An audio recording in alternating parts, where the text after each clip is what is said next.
Hey, my friends, welcome back to the UNCOMMODiFiED podcast. Today, I want to do something a little bit different. If you've been following my podcast for a while, you know that I've referenced several times that I've been working on a book. It's been a massive challenge for me. I have failed at it for years.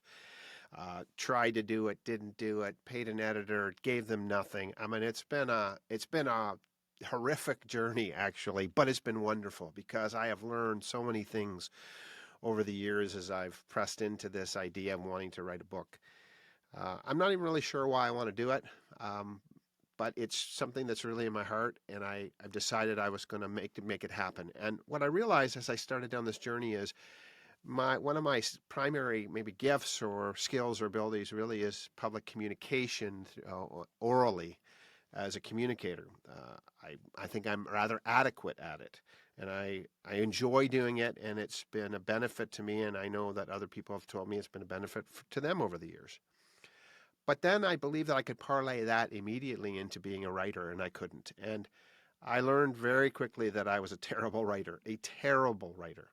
And it took me a long time to figure that out. I needed some great coaching. I've had some great editors along the way have really helped me. And I've really learned, I believe, to become a better writer in the process. I'm not a great writer, but I've become a better writer, and with their help, even better because they've helped me shape my thoughts and get them out of my head and understand that I need to communicate differently in writing than I do when I speak.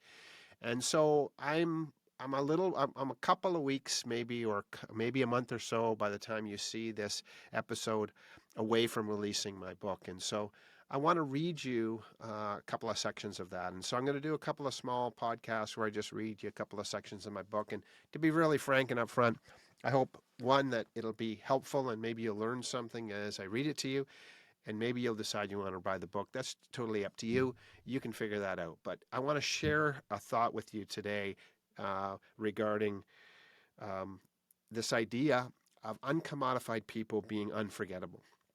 And there are 11 actions, behaviors, attitudes that I unpack in one of the chapters around unforgettable people being uncommodified people being unforgettable, um, that I want to talk to you about. And the title of this sort of sub piece in this chapter says this: the uncommodified are unforgettable because they live wildly, unbridled, and unbranded.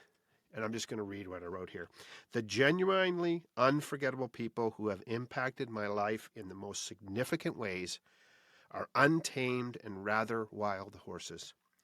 Regardless of what their spirit animal is, it lives within them wild and unowned.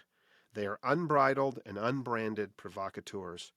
Living unbridled for them means they don't let anyone put a bridle on their head or a bit in their mouth. My daughter Melissa is this kind of woman. When she was young, I hated this about her, but now I love it and it inspires me. This untamable part of her personality compels her to speak up in meetings at work when everyone else will not speak their mind. For them, it is impossible because they have allowed authority figures to control their heads and tongues through the use of fear tactics and the sometimes forceful tugs of their reins. But not my free and untamed daughter.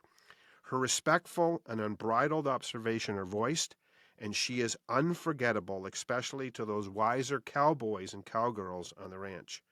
In fact, one senior leader took note of her willingness to speak up about problems that his direct reports have been unwilling to bring to his attention. As a result, he now meets regularly with my unbridled daughter to get her perspective on the business. For the uncommodified, living unbranded means they're not willing to be blistered or burned with another human owner's insignia. They possess a provocative, positive self-identity that doesn't just inspire you want to be like them, it inspires you to become more of your true unbranded self. They choose to remain unbranded by the searing heat of disappointment or devastating life events. Their ability to gallop through the fire of life and emerge relatively unscathed by willful choice or the hard work of therapy is inspirational. They are independent thinkers and doers who do not just follow the brand guidelines of the system. The irony is, in all of this, for me is that their unbranded nature empowers them to choose to be dependent on others in healthy ways without becoming codependent. The truly unforgettable live unbridled and unbranded like untamed wild horses who inspire others to live in the same free-spirited manner. At the end of this section and at many sections of the book, and I'll stop reading there, I have a section that I call Uncage It. And it's all about uncaging what you just read into your life by using provocative questions.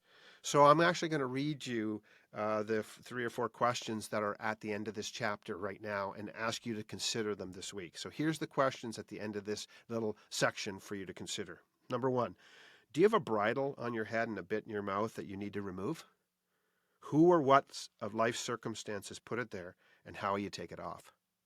Secondly, have you been blistered and burned with another human owner's insignia in an unhealthy way? If you have, how will you heal that wound? Thirdly, have you been seared by the heat of a disappointing or even devastating life event? If you have, how will you heal that wound? And lastly, how will you live more unbridled and unbranded this week? Listen, thanks for letting me share this little section of the book that I'm just finishing up.